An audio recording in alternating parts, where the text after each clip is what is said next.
thought I'd answer a few questions for you guys that I do get asked on a regular basis. And if you're in the market for a 200 series cruiser, here's some of the things to look out for if you're actually purchasing one. 200 series Land Cruisers from 2007, so the very first of the bunch. Now I'm just talking about the 1VDFTV. I'm not talking about the petrol versions. The petrol versions seem to be okay. There's not too many dramas with them. But if you're looking at the 1VDs, a big problem that they had the early days was oil pressure issues.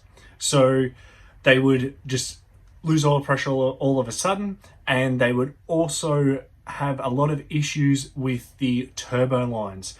So the turbo oil feed lines, they would tend to either come off or they would break and it spewed all its oil out down the side, and there you go, you've spun a bottom end and blown the motor up. But that was a big issue with the early model 200s. So they also had a lot of issues with the turbos in the early models, the left-hand one especially. Some say that that's because of dust ingress and things along those lines, but the early ones definitely had a left-hand turbo problem. If the turbos went, it was normally the left-hand side. Another very well-known problem with the 200 series is the solenoids to select high and low range. Now, if you don't know how the 200 series works, it's a constant all-wheel drive. So it's got open center diff, and it has a LSD normally in the rear and an open front diff. But what it does is it works as like an intelligent sort of all-wheel drive system, almost like a Subaru, but not really, until you put it into full drive mode. So a lot of people get caught out with this. They think that the 200 series is able to just go off-road straight away. But to actually engage four-wheel drive, you need to lock in the center diff. So it's the button with the drivetrain, the front wheels, rear wheels, and a cross in the middle. That's the center diff. So you lock that in, and then you've actually got true four-wheel drive. To engage low range, you then put it into neutral, and then you push the dial in and flick it across, and you'll hear something engage. Now, I'm not talking about high and low range here. What I'm actually talking about is those solenoids on the back. So you have the center diff solenoid and the low range solenoid. They are prone for having earth issues and issues with the multi-plugs themselves. I lost track on how many times we had to deal with this in our workshop, because a lot of 200 series are pavement princesses, so to speak. They don't go off-road. They never get put into four-wheel drive. They always just get stuck and then they stick. Or those earths get corrosion or something like that on them, and therefore the ECU doesn't like what it's seeing, and it puts on the 4LO light, the drive control light, and I think it's the engine light, and also ESC is another issue with them. That's their common fault code lights that pop up on the dash, which can mean anything, but most of the time it does refer to those solenoids. Another problem with the 200 and that issue can also be battery voltage. So if your batteries aren't the correct voltage and the ECU isn't happy, the car will still crank over, because it's got most of them, from 07 all the way through to 2015 full remodel with the DPFs. They did have a facelift, but they didn't have the full remodel. Those models, they ran the dual battery system, or a twin crank battery system. So the car will start, but the battery voltage will actually be low and the ECU won't be happy with it. So therefore that can bring in that lights as well. Solution for this, the easiest way to solve it, if you haven't got the issue at the moment, just once a month, put your car into low range. Just engage the low range. You'll hear the solenoids engage. They're a real loud clunk when they go into low range. And also engage the center diff. Just roll backwards and forwards and then switch it out. If you actually utilize the car for what it is primarily designed for, using it off-road, you won't have an issue because you're utilizing these solenoids regularly anyway.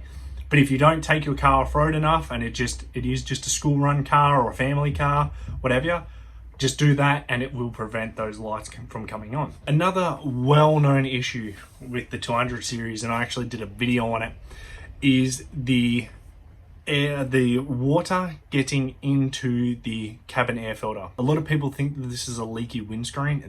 It's not. What it is water runs down the screen in behind that plastic plenum cover, where it's meant to have gutters that push the water away, but most of the time these gutters either aren't fixed in the right place, the plastic welds can crack on them and it allows water in, or it just can't handle the amount of water coming off the roof in certain downpours.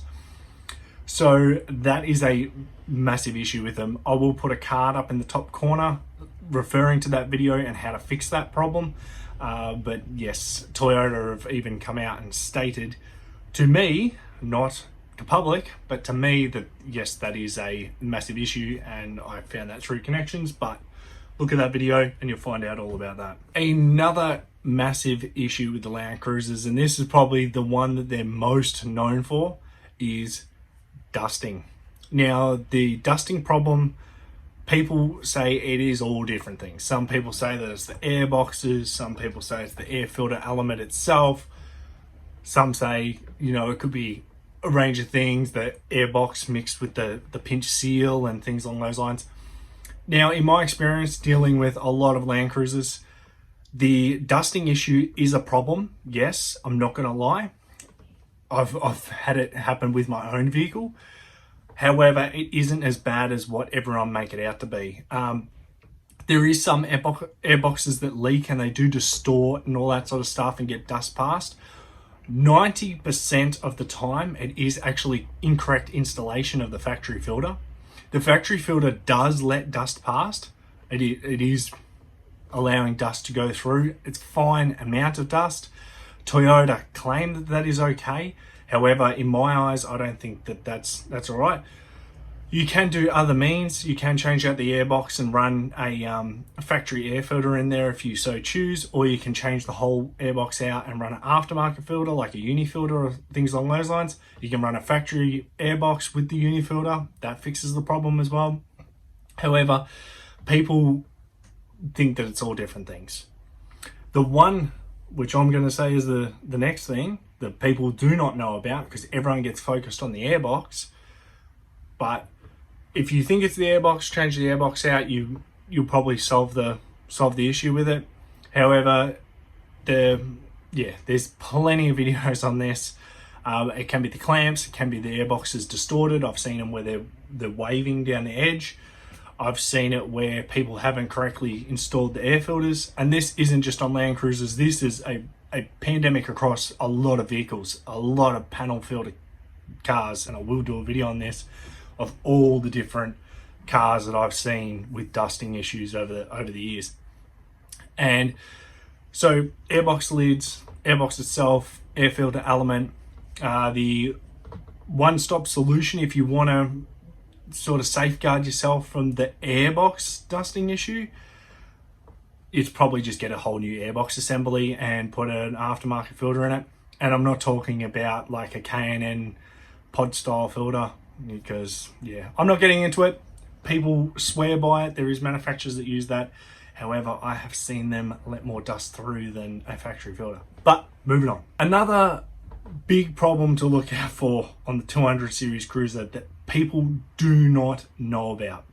Now, early days they thought that the left-hand turbo was going due to the dust ingress from the airbox. However, they were leaking dust in the turbo ducting on the left-hand side of the engine. Now, Toyota did fix this. I don't know what caused it or how it was getting in. Toyota fixed this in a service revision is what they did. And I'm running off information from a guy that works with Toyota and knows how they work. He said they did it on the quiet, but it was actually getting in the ductwork on the left-hand side of the engine. That's where it was sucking the dust in. Now, you do have a look at the ductwork. It comes in through the plenum, spreads, goes down both sides of the engine, in around the back, along the side, and then into the turbos. So it could be leaking off any of the O-rings because they push into like a fitting with the O-ring. It could have leaked through there, but on the left-hand side, they had an issue in that ductwork somewhere, and Toyota did revise it. Everyone looks towards the airbox for the dusting issue. It's not always the airbox, guys. That left-hand turbo, that ducting, does leak on some models, and it can suck dust in, and you get a dusted motor without any dust in your airbox at all. Another thing, if you're looking at buying a 200 series cruiser, this more applies to the VXs, Saharas, and I think the Altitude. No, the Altitude doesn't run a sunroof, but it's the models with the sunroofs. Now, they are prone for blocking up the drains in the roof. They're prone for that, and when that happens, they allow water to run in behind the kick panels, especially around where the multi-plugs are on the kick panels. Now, this has been a real issue with Landcruisers going all the way back to the 80s, like the 80 series and things along those lines. But what they do is it gets water and moisture around those plugs, and you can have electrical gremlins like crazy. So if you're purchasing one or you have one with a sunroof, make sure you look at the drains in the top, make sure they're clear, and keep them free of debris and things along those lines. Work the sunroof a fair bit, so if anything's stuck around the seals, things along those lines, because they are a big problem. Leaky intercoolers. Leaky intercoolers is a big problem they had. On the left-hand side of the intercooler, on the passenger side at the bottom where the hose comes in, you'll see a stain around there. Most of the time that's because if you don't have a catch can, it's got that much oil in the intercooler. But yes, leaking intercoolers in that spot. Mine actually has a slight stain there. But that is a big problem. Other than that, the 200 series is actually a really good car. I know that I've just listed off a heap of problems with them, but if you're actually seriously looking at purchasing one, even if they've got higher mileage on them, they are really good cars. If they've been well maintained, they're good for at least over 500,000 Ks on the 1VDs. I've seen them go higher than 500,000 on the same motor, provided they're correctly maintained and they haven't had like bad fuel and things. So pre-filters are a good way to prevent getting bad fuel. It doesn't stop it entirely, but it can prevent you getting bad fuel through to your injectors. And just regular maintenance, and if you don't flog the living hell out of the car, then it's going to serve you well. And other like little ones to throw in there, they do have CV issues. They can have diff issues. I haven't seen a 200 series with I've never replaced diff on a 200 series. I haven't actually seen a 200 series do a diff. So I'm not saying they don't do a diff, because Landcruisers are prone for doing diffs, but I've never had to replace a 200 series diff. And a lot of the things that we did do is diff drop kits and CVs. CVs were a real issue with the 200s. Especially if you lift them and you don't do the diff drop kit, the angle of the CVs, they wear out the inner CV joint all the time. You put that on load, you shock load it, bang. But that's a lot of cars. So if you're looking to buy a 200 series Landcruiser, stay away from the 2007 to 2011. That bracket they revised them and got them good around that 2010, but they were still sort of trying to nut it out. The 2007, unless you've got a really good one, I would stay the hell away from them, because they were prone for issues. They had so many problems with them. And then you had the 08, the 09s. I know a lot of people with 2008, 2009 model ones, they had issues with them. But primarily the best one to get is the 2012 model. Was when they did that revision, that facelift, and they had it nutted out. So the 2012 to 2015 pre-DPF, that is the model you want to get if you can get that model, if you're looking for a 200 series. If not, you can go the 2015 to current 2021, 2022, before they brought out the 300 series. You can go that, but they do have DPF issues.